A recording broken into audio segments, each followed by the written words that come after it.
It's January 25th. Just having a evening welcome home party with the CP crew here in front of building 17 at Alyth Yard. They're load testing in front of building 17. It's been going on about 25 minutes now. I was just at the other end of Inglewood and thought I'd come share the great joy with everybody.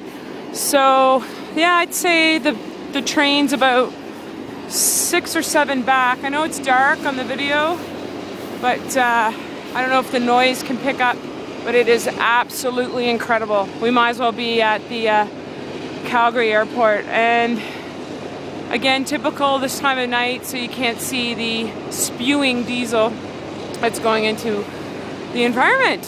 So this is one of the areas in front of 17 right there that was designated not to be a load testing area. And as per usual,